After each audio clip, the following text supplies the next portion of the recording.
Selamat pagi Pak Rizky, perkenalkan nama saya Cucece kelas 10A. Hari ini saya akan membacakan 10 poin yang sudah saya buat mengenai masuknya agama Islam dan Kristen ke Nusantara. Yang pertama ada situs Bongal. Situs Bongal menemukan jejak-jejak agama Abrahmaik dan ditemukan alat liturgi dari gereja Nestorian atau gereja Timur, yaitu ada bandul, gantungan, manik-manik, dan salib. Temuan ini mewakili bahwa Kristen udah ada pada abad ke-4 sampai abad ke-7, karena pada abad ke-16 sampai 17, Kristen dikatakan agama penjajah karena datang bersama para kolonialisme Eropa. Poin kedua, ditemukan koin dari Kekhalifan Umayyah yang bertuliskan lafazat seperti La ilaha illallah, dan di bagian belakangnya tertulis surat Al-Ikhlas. Ditemukan juga koin yang dicetak pada abad ke-7 atau masa kerajaan Sriwijaya.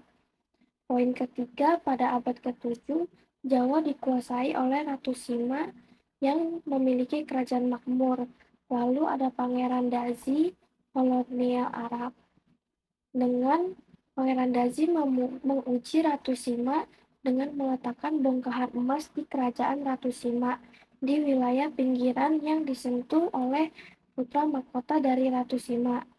Poin keempat adalah situs Bongal terdapat di pesisir barat Sumatera yang mengakibatkan situs Bongal hilang secara tiba-tiba karena terjadi tsunami.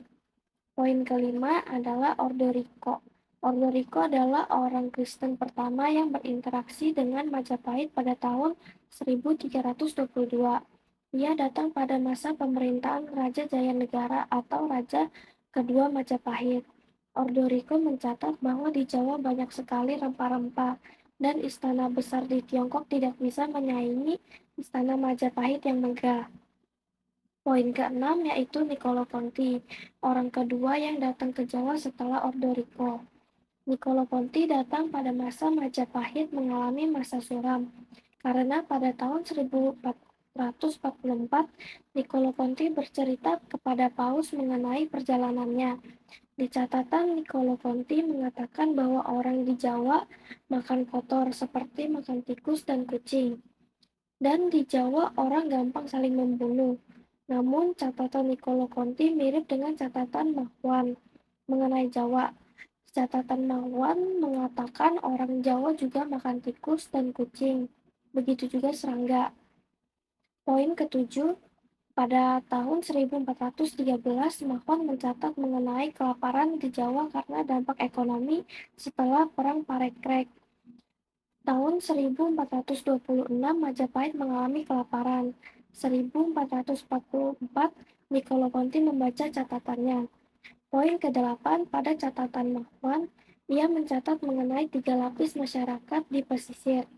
Yang pertama, orang Timur Tengah adalah orang yang beragama Islam. Di sana mereka itu serba bersih, seperti makan makanan yang bersih dan menggunakan pakaian bersih. Yang kedua, masyarakat Tiongkok yang memeluk agama Islam. Masyarakat Tiongkok beberapa adalah pelarian dari Tiongkok atau Gongtuan.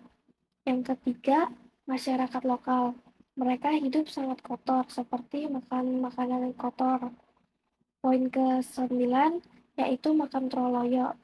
Makam yang khusus berisi para pejabat-pejabat umat Islam di Majapahit. Namun mengenai makam Troloyo masih hipotesis. Poin terakhir adalah mengenai Empu Prapanca yang ingin menghilangkan sejarah Islam atau keberadaan orang Islam dari sejarah, karena orang Islam tidak mengakui raja sebagai dewa. Empu Prapanca memandang orang Islam tidak sesuai dengan masyarakat Jawa yang ideal, karena pada umumnya masyarakat Jawa memeluk agama Hindu dan Buddha. Sedangkan menurut Empu Prapanca, mereka di luar batas kebiasaan masyarakat Jawa, seperti cara umat Islam beribadah dan berdoa. Sekian 10 poin yang saya sampaikan. Terima kasih Pak Rizky.